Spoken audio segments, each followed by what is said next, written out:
Hello students, welcome back to study at home. तो ये video DECE 2 के students के लिए है। इसमें आप लोगों के लिए DECE 2 का दिसंबर 2021 का जो आपका क्वेश्चन पेपर है उसके आंसर मैं सॉल्व करूंगी। तो ये आपका मतलब ये वीडियो हो गया आपका DECE 2 का दिसंबर 2021 का सॉल्व क्वेश्चन पेपर के ऊपर होगा। अब इसमें DECE 2 यानी कि बाल स्वास्थ्य एवं पोषण, इसमें आप लोगों का ये 100 नंबर का पेपर आएगा। इसमें आपको जो प्रश्न दिए जाएंगे 7 8 जितने भी दिए जाएं उसमें से आपको 5 प्रश्न करने होंगे। तो पहला प्रश्न देखते हैं।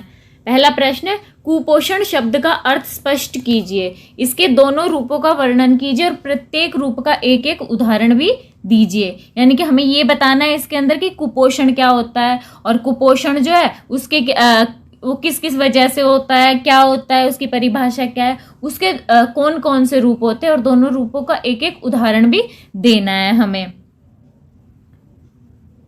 तो यहाँ पे कुपोषण में आप लिख सकते हैं, कुपोषण का मतलब होता है जैसे कि हमारे जो पोषक तत्वों की कोई कमी आ जाती है हमारे आहार में, तो उस वजह से क्या हम आहार अंतर्ग्रहण में शरीर में कोई कमी हुई और हमने संतुलित आहार नहीं लिया तो क्या शरीर में जैसे जैसे वो कमी बढ़ती जाएगी तो वैसे वैसे हमारे शरीर में कमजोरी आती जाएगी, वैसे वैसे हमारे शरीर में क्या बीमारियां आती जाएंगी, पोषक तत्वों की कमी होती जाएगी। और जो पोषक तत्वों की जो कमी होती है उसी को हम जो कुपोषण बोलते हैं, उसी चीज को हम कुपोषण बोलते हैं।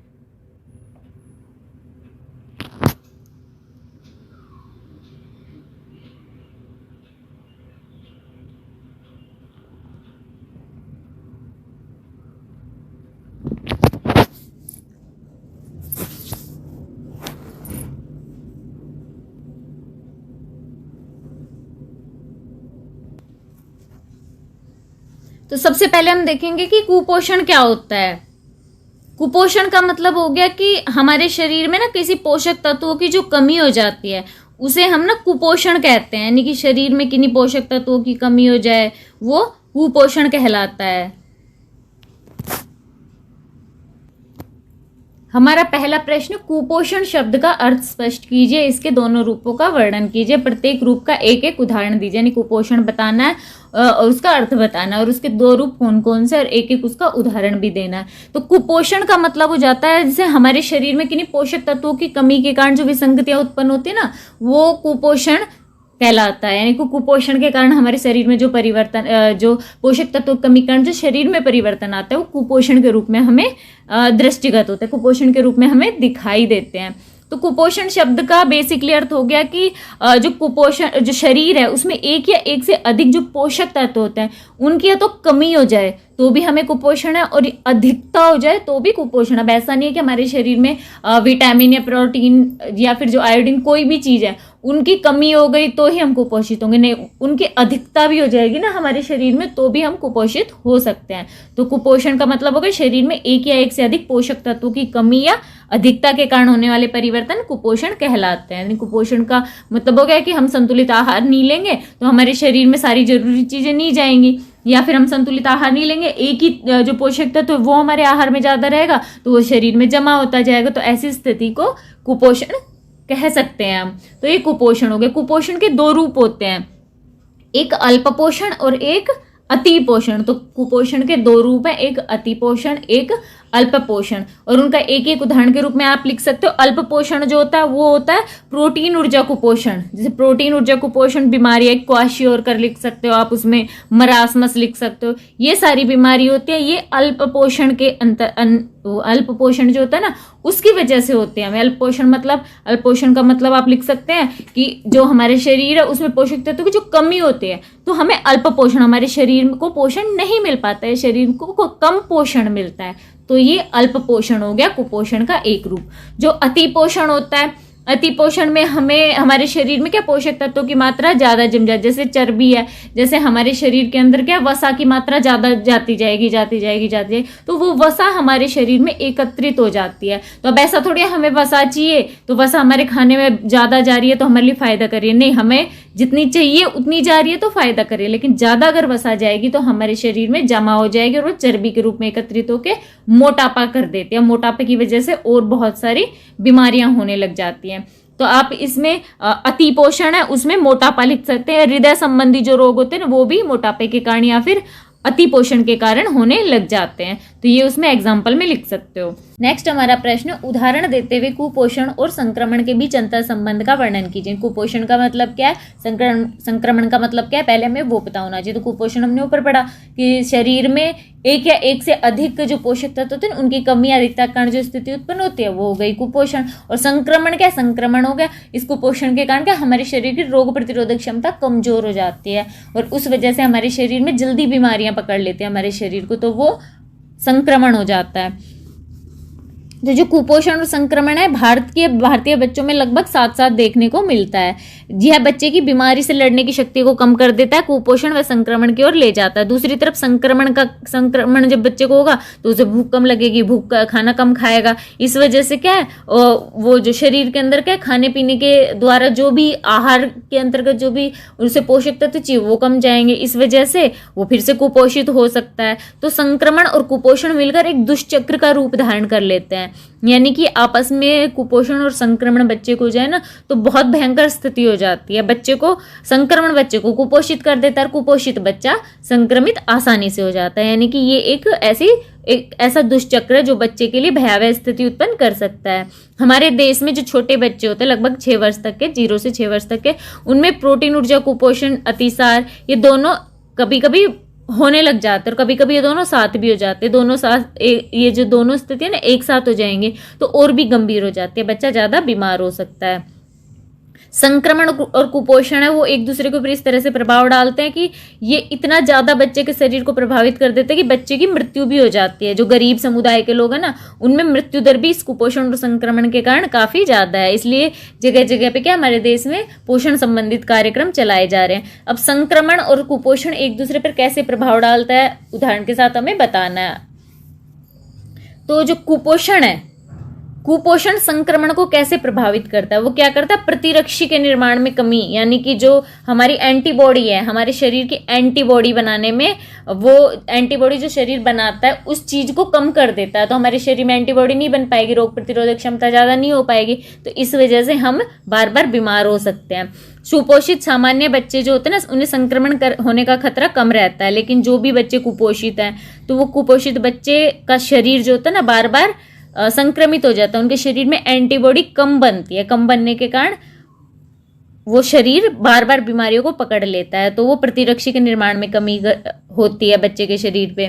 फिर जो बच्चे की त्वचा व श्लेष्मा झिल्ली है उसकी सुव्यवस्था पर प्रभाव पड़ता है, यानी कि जो बच्चे जिसको अच्छा पोषण मिलता है उनकी जो त्वचा होती है वो अच्छी होती है, और जो कुपोषित बच्चे होते हैं ना उनकी जो त्वचा होती है वो संक्रमित हो जाती है। जो शरीर जो बच्चे का शरीर होता है उसमें क्या प्रोटीन ऊर्जा कुपोषण की स्थिति में क्या बच्चे की जो श्लेष्मा है, श्लेष्मा बच्चे के शरीर के अंदर जा रहा है वो भी उसका स्त्राव भी कम हो जाता है और श्लेष्मा झिल्ली जो होती है वो संक्रमित हो जाती है जगह जगह से, इसलिए बच्चे को बहुत जल्दी संक्रमण हो जाता है। प्रोटीन ऊर्जा कुपोषण के कारण कृमिग्रसन भी हो जाता है बच्चे को। जो बच्चा है बच्चे का पाचन तंत्र होता है वो क्या भोजन को पचा नहीं पाता है संक्रमण के कारण। बच्चे इस भोजन के पाचन के लिए पाचन तंत्र का सक्रिय होना जरूरी होता है, लेकिन कुपोषित जो बच्चे होते हैं उनका पाचन तंत्र धीरे काम करता है, उसकी गतिशीलता धीरे हो जाती है, जिस वजह से बच्चे के पेट में क्या कीड़े भी होने लग जाते हैं, कृमि यानी कीड़े पड़ने लग जाते हैं, और इनकी वजह से और ज्यादा संक्रमण बच्चे को हो सकता है। तो ये क्या है, बच्चा अगर कुपोषित है तो वो संक्रमण को प्रभावित करता है, यानी कि बहुत सारे संक्रमण होने के खतरे रहते हैं। इसी तरह अगर बच्चा जो है उसको संक्रमण हो रहा है तो वो कैसे कुपोषित हो सकता है। अगर बच्चे को देखो संक्रमण हो रहा है तो बच्चे का भोजन के अंतर ग्रहण में कमी होगी, यानी कि बच्चा जो खाना खाएगा वो उससे बच्चे को जो भी चीज मिलनी चाहिए वो पूरा शरीर क्या अवशोषित नहीं कर पाएगा। बच्चे को भूख ही नहीं लगती है पहले, अगर बच्चे को मान लो कि बच्चे का कुपोषण हो रहा है, बच्चे को संक्रमण हो रहा है बार बार, तो ऐसे संक्रमण में बच्चे की भूख गायब हो जाती है, भूख बहुत कम लगती है, तो बच्चे खाना नहीं खाएंगे तो भोजन का अंतर्ग्रहण कम होगा तो आहार कम जाएगा तो पोषक तत्व कम जाएंगे। तो ये क्या आहार के भोजन के अंतर्ग्रहण में कमी आ जाती है, किसके कारण, संक्रमण के कारण, इसलिए बच्चे को कुपोषण हो जाता है। नेक्स्ट है पोषक तत्वों के अवशोषण पर प्रभाव। जैसे भोजन का अंतर्ग्रहण कम होगा वैसे ही पोषक तत्व, अब जब भोजन ही कम जाएगा तो पोषक तत्व भी शरीर में कम जाएंगे और क्या ऑब्जॉर्ब भी नहीं कर पाएगा शरीर कमजोर होता है। तो ये भी संक्रमण के कारण बच्चे के क्या कुपोषित होने लग जाता है। जो प्रोटीन है, प्रोटीन की कमी होने लग जाती है बच्चे के अंदर। बच्चे का जो शरीर होता है ना उसके अंदर प्रोटीन के क्षय हो जाता है या क्षति हो जाती है, यानी उसकी या तो वो खत्म हो जाता है या फिर उसकी कमी आने लग जाती है। कुछ संक्रमण या बुखार में इसमें क्या होता है, शरीर के पोषक तत्व विशेष तौर पे प्रोटीन ये तो शरीर से निष्कासित हो जाते हैं। इस वजह से बच्चे को संक्रमण व ज्वर होने पे प्रोटीन की आवश्यकता बढ़ जाती है, यानी कि बच्चा अगर बीमार है या फिर उसे कोई संक्रमण है तो बच्चे के शरीर को प्रोटीन ज़्यादा जरूरत पड़ जाती है बच्चे को। तो ये क्या है, ये कुछ प्रभाव है जो संक्रमण और कुपोषण एक दूसरे के ऊपर डालते हैं। यानी कि इससे हमें पता लगता है कि कुपोषण संक्रमण को बढ़ावा देता है और अगर संक्रमण है तो बच्चे की कुपोषित होने की संभावना ज़्यादा रहती है। नेक्स्ट हमारा प्रश्न है, संतुलित आहार की संकल्पना का वर्णन कीजिए। अपने उत्तर की पुष्टि के लिए उदाहरण भी दीजिए। यानी संतुलित आहार क्या है हमें ये देखना है। संतुलित आहार का मतलब होता है वो आहार जिसमें कि क्या है, जो तीनों खाद्य वर्ग होते हैं ना, तीनों खाद्य वर्ग का भोजन जिसके अंदर हमें मिले तो वो आहार हमारा संतुलित आहार कहलाता है। पहले हमें संतुलित आहार की संकल्पना को बताना है और फिर उसके बारे में क्या उसकी पुष्टि करनी है अपने उत्तर के लिए। तो संतुलित आहार क्या, तो संतुलित आहार में क्या भिन्न भिन्न प्रकार के खाद्य पदार्थ होते हैं जिससे कि हमें क्या मिलता है, सारे पोषक तत्व तो उससे मिल जाते हैं। संतुलित आहार के लिए प्रत्येक खाद्य वर्ग का चुनाव करते समय सुनिश्चित किया जाता है कि आहार द्वारा सभी पोषक तत्वों के हमारे शरीर में आपूर्ति हो जाए। और इसलिए हमें कैसे खाना, हमें जो कैसा आहार चाहिए होता है, ऊर्जा देने वाले खाद्य पदार्थों के साथ साथ अन्य खाद्य पदार्थ जिसमें कि हमें प्रोटीन भी मिलता है, विटामिन भी मिलता है, हमें ऊर्जा भी मिलती है, ये सारी की सारी चीजें हमें मिले, ऐसा आहार हमें जो देता है वो होता है संतुलित आहार। तो संतुलित आहार जो होता है वो क्या क्या करता है, हमारे शरीर में पोषक तत्वों की जरूरतों को पूरा करता है। संतुलित आहार में सही मात्रा अनुपात में खाद्य पदार्थों का चुनाव किया जाता है, उससे क्या है हमारे शरीर को सारे पोषक तत्व मिल जाते हैं जितना जरूरी होता है, और कुछ एक्स्ट्रा मिलता है वो हमारे शरीर में स्टोर होते जाते हैं। तो ये पोषक तत्व हमारे शरीर के लिए काम करता है। नेक्स्ट पोषक तत्व क्या करता है, अपर्याप्त मात्रा में भोजन मिलता है ना, तो उस अवधि में संतुलित आहार अतिरिक्त पोषक तत्व प्रदान करता है। यानी कि जब हम अगर संतुलित आहार लेंगे तो उसे हमें हमारे शरीर में क्या सारे पोषक तत्व जाएंगे, तो जितना हमें चाहिए उतना हमारे शरीर में जा रहा है, और अगर एक्स्ट्रा है तो वो हमारे शरीर में स्टोर हो जाएगा। और जैसे मान लीजिए दूसरे दिन हमें हमारे शरीर में प्रोटीन गया, थोड़ा एक्स्ट्रा प्रोटीन चला गया, दूसरे दिन हमारे खाने में प्रोटीन हम किसी भी वजह से नहीं ले पाए, तो क्या होगा, उससे हमारे शरीर में जो स्टोर प्रोटीन है संतुलित आहार की वजह से जो स्टोर हो गया था प्रोटीन, वो हमारा दूसरे दिन शरीर को काम में आ जाएगा प्रोटीन की जगह। तो ये चीज होता है कि संतुलित आहार ये काम हमारे शरीर के लिए करता है। तो संतुलित आहार हमारे शरीर के लिए जरूरी होता है। संतुलित आहार में क्या है, 3 खाद्य वर्ग जो होते हैं ना, 3 खाद्य वर्ग के खाद्य पदार्थ शामिल होते हैं। संतुलित आहार में क्या है, हमारे शरीर में जो ऊर्जा प्रदान करने वाले खाद्य पदार्थ होते हैं, शारीरिक वृद्धि में सहायक खाद्य पदार्थ होते हैं, और रोग से बचाव व शारीरिक क्रियाओं को सुचारू रूप से चलाने वाले जो खाद्य पदार्थ होते हैं ना, वो सारे के सारे उसमें शामिल होते हैं। तो इसे आप थोड़ा सा एक्स्ट्रा करके लिख दीजिएगा। नेक्स्ट, हमारे आहार में उपलब्ध कार्बोज के कार्यों का वर्णन कीजिए। उपलब्ध कार्बोज क्या है वो बताने आपको। तो कार्बोज, जैसे आपको पता है कि कार्बोज 2 प्रकार के होते हैं, एक होता है उपलब्ध कार्बोज, एक होता है अनुपलब्ध कार्बोज। तो अनुपलब्ध कार्बोज तो होता है जो शरीर में क्या है, हमारे शरीर के द्वारा निष्कासित कर दिए जाते हैं। उपलब्ध कार्बोज क्या होता है,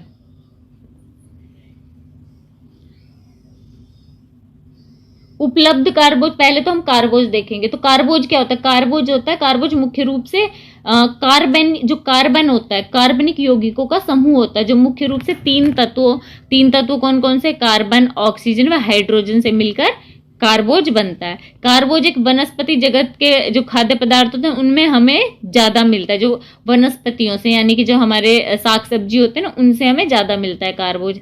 कार्बोज में क्या होता है, ग्लूकोज, स्टार्च, शर्करा, रेसिस, जो सेल्यूलोज, ये सारी चीजें आती है। तो कार्बोज 2 होते हैं, एक उपलब्ध कार्बोज और एक अनुपलब्ध कार्बोज।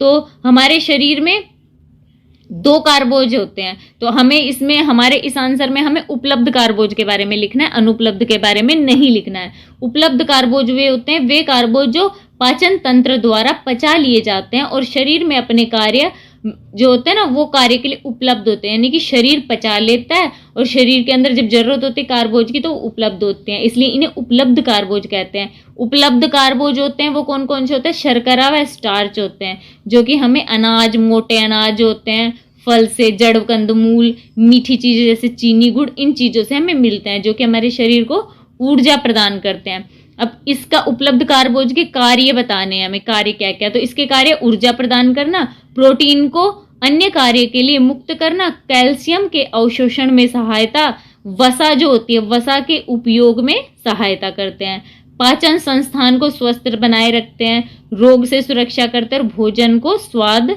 प्रदान करते हैं। तो ये हमारे उपलब्ध कार्बोज के कार्य हो गए।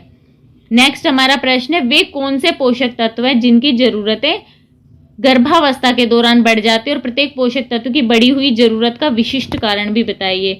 तो जो गर्भवती महिला हो गई या स्तनपान कराने वाली महिला हो जाती है ना, तो दोनों के लिए ही पोषक तत्वों की जरूरतें बढ़ जाती हैं, जैसे ऊर्जा, protein, calcium, vitamin A, vitamin B, thiamine, riboflavin, vitamin C, इन चीजों की मात्रा बढ़ जाती है। चाहे तो आप नोट कर सकते हैं, ऊर्जा, protein, calcium, vitamin A, vitamin B का थायमिन व राइबोफ्लेविन हो गया, और विटामिन सी, इनकी मात्रा शरीर में गर्भावस्था के दौरान जरूरत इनकी बढ़ जाती है। अब क्यों बढ़ जाती है?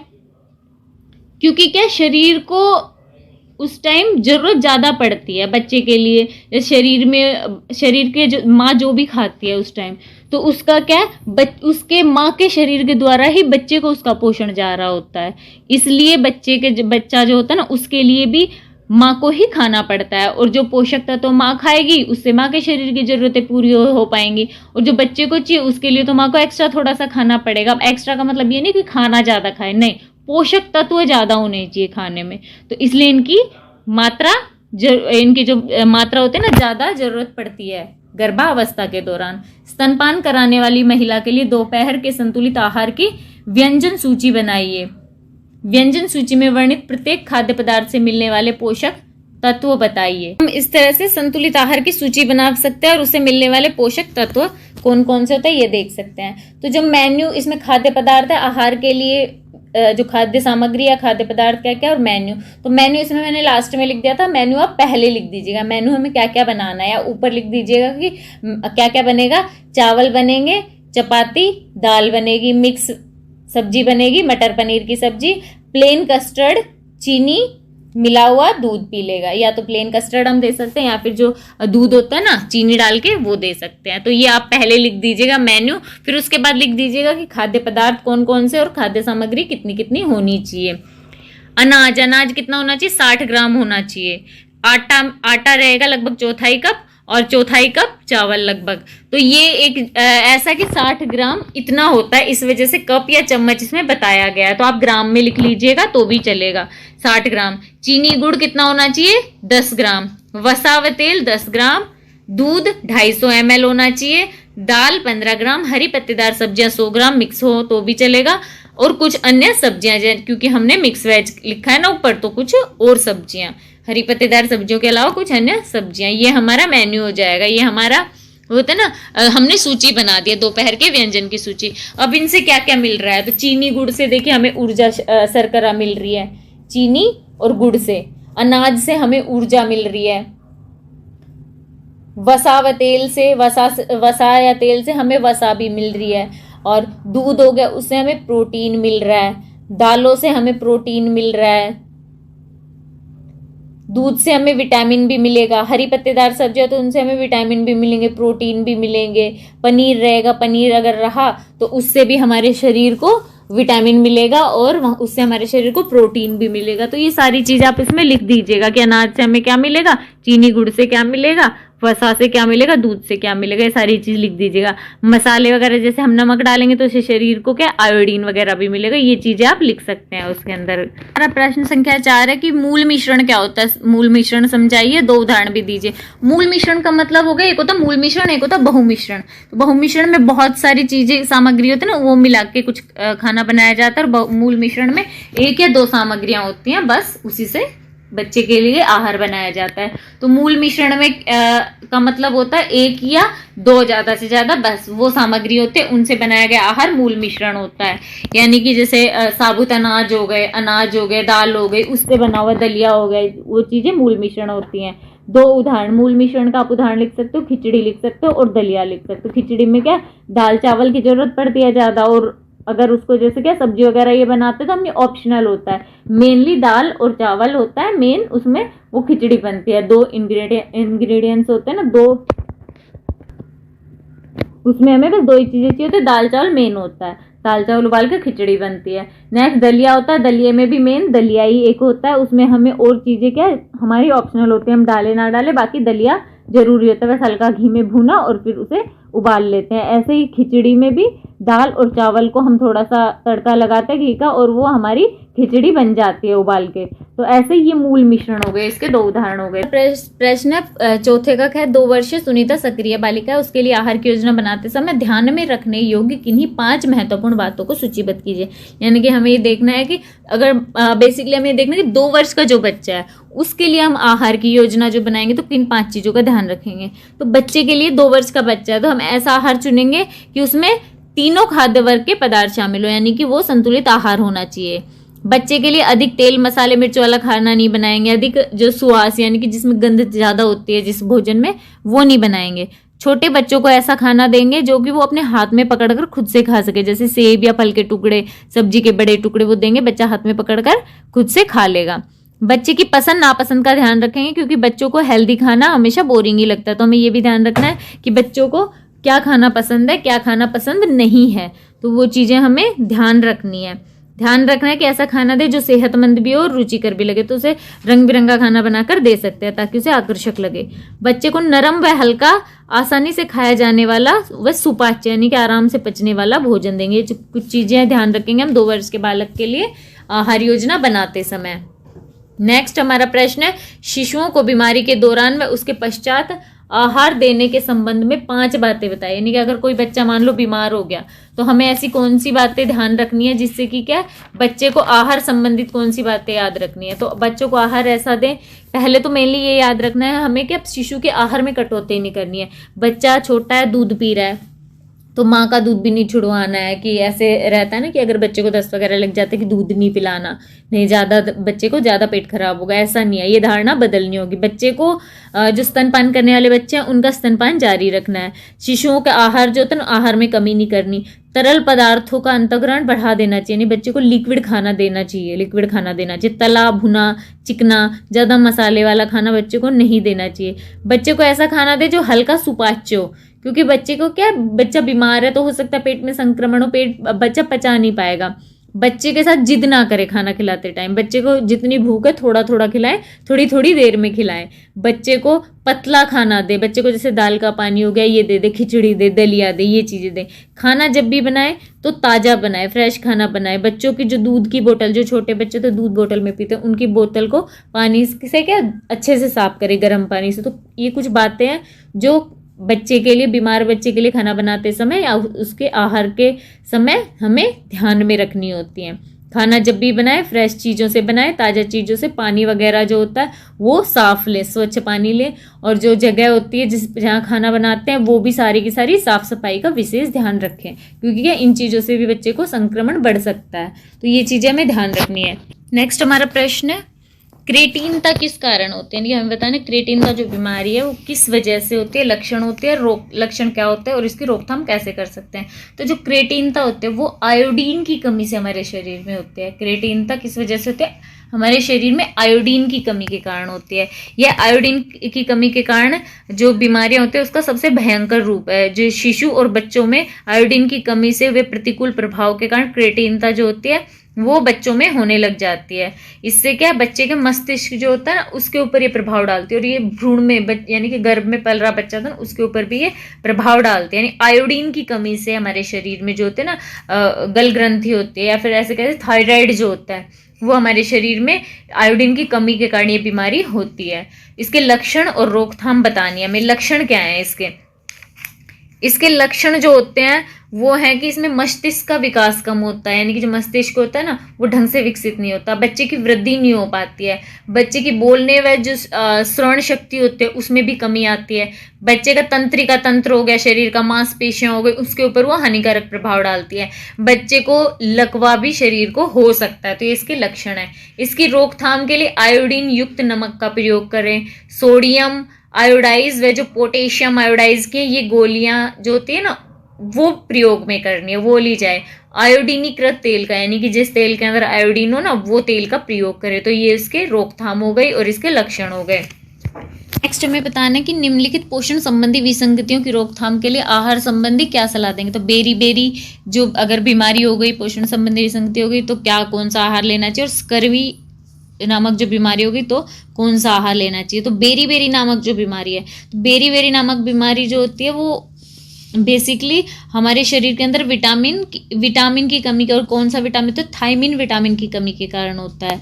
ये इसमें क्या है, बच्चे का जो शरीर होता है, बच्चे को भूख कम लगती है, पैर शरीर होता है वो भारी, उसके शरीर होता है उसको भारीपन लगता है, यानी कि वजन अपना सहन नहीं कर पाते हैं, जल्दी थक जाते हैं। रोगी जो व्यक्ति होता है उनको ऐसा लगता है कि जो शरीर है उनके शरीर है उसके अंदर सुइयां चुभ रही हैं, ऐसा लगता है बेरी बेरी रोग में। तो इसके लिए हमें इसमें ना कि ज़्यादा नहीं लिखना है, बस थोड़ा लिखना है कि थायमीन विटामिन है ना उसकी कमी के कारण बेरी बेरी रोग होता है, और हमें आहार कौन कौन से लेने चाहिए हमें वो बताना है। तो अब जैसा कि हमें पता है कि थायमीन की कमी के कारण होता है तो हमें वही भोजन लेना है जिसमें हमारे शरीर को क्या विटामिन मिल जाए, थायमीन वाला। तो इसके लिए जो पॉलिश किए गए जो चावल होते हैं ना उनका सेवन नहीं करना चाहिए।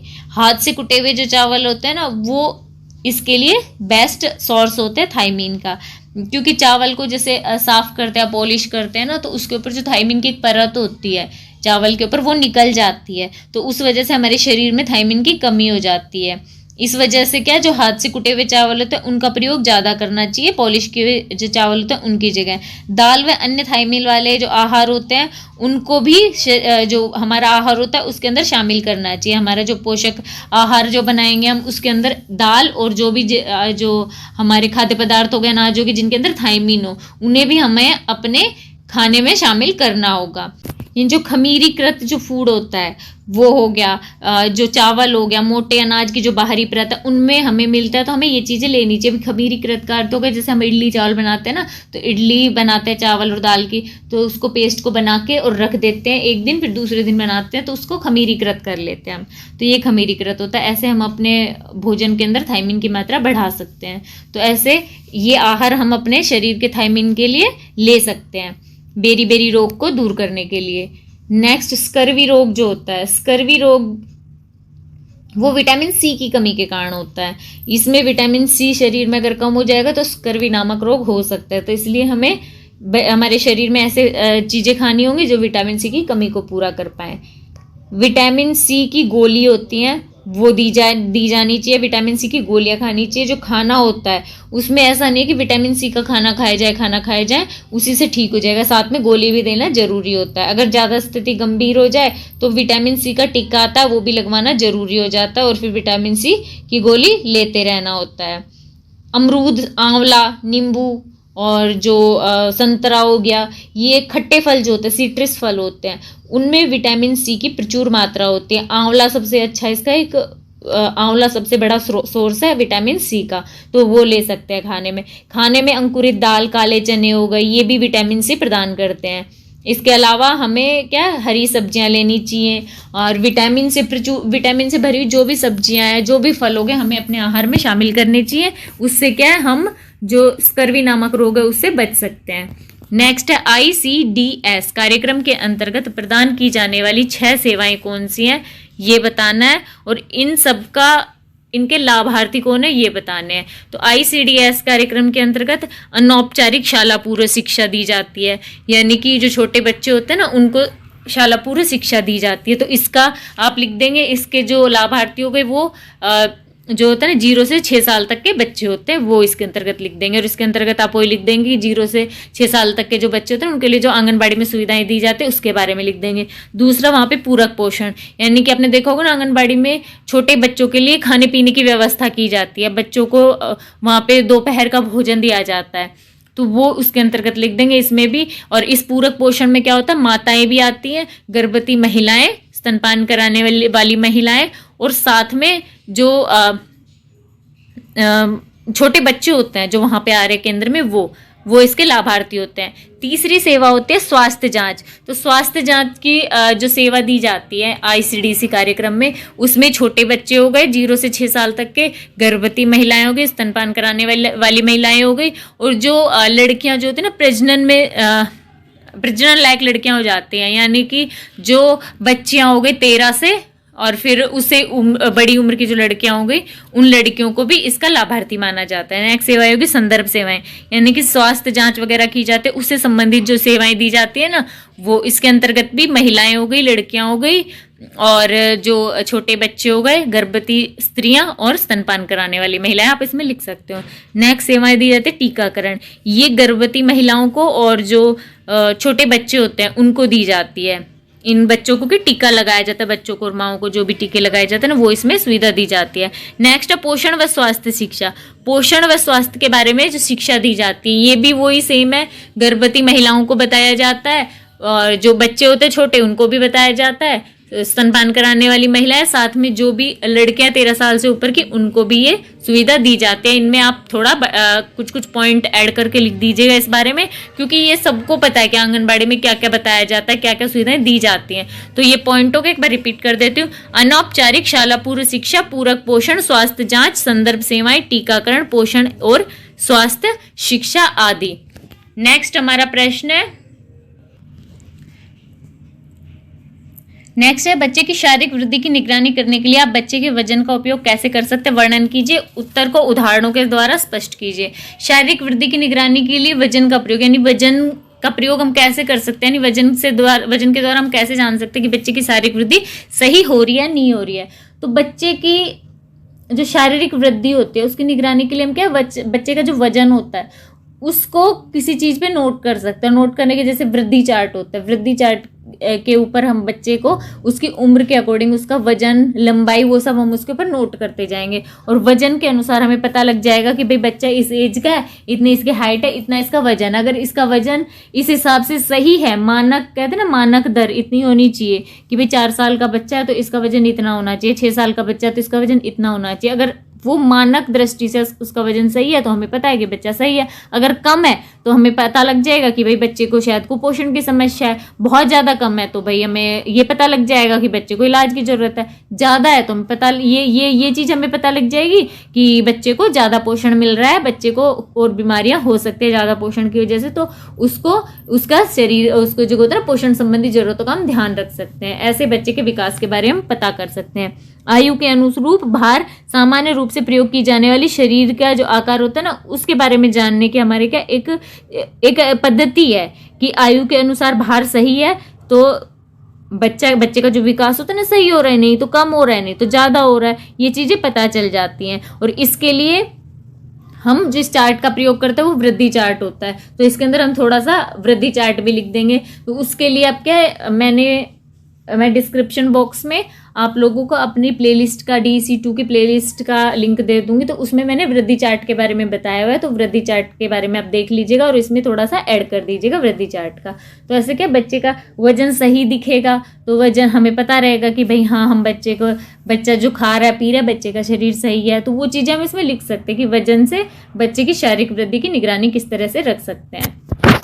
नेक्स्ट हमारा 7वां प्रश्न है, बच्चे में गंभीर अतिसार के लक्षण बताइए, अतिसार की रोकथाम के 5 उपाय बताइए। अतिसार का मतलब हो गया बच्चे को क्या, दस्त हो जाते हैं, तो वो अतिसार है। और गंभीर अतिसार का मतलब हो गया बहुत ज्यादा हालत बच्चे की खराब हो जाती है, बहुत ज्यादा बच्चे के अंदर पानी की कमी हो जाती है,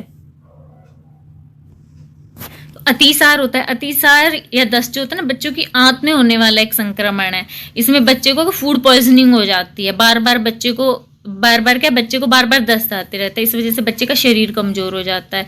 अतिसार होता है वो 3 तरह का होता है, एक अल्प निर्जलीकरण, मध्यम निर्जलीकरण और गंभीर निर्जलीकरण, ये अतिसार हो गए। अब अतिसार के लक्षण क्या है, लक्षण हो गए गंभीर जो अतिसार होता है उसके क्या क्या लक्षण होते हैं। गंभीर अतिसार के अंदर क्या है, बच्चा जो होता है वो कोई प्रतिक्रिया व्यक्त नहीं करता, इतना कमजोर हो जाता है, उसके जो क्या अर्धचेतन अवस्था में जाता है, यानी कि बेहोश सा लगता है। अपनी जैसे बच्चे को प्यास लग रही होती है तो भी बोलने में भी सक्षम नहीं होता, क्योंकि उस वो बोलने की उसके अंदर ताकत ही नहीं रहती। उसकी आंखें क्या धस जाती है, धुंधला धुंधला उसे दिखाई देता है।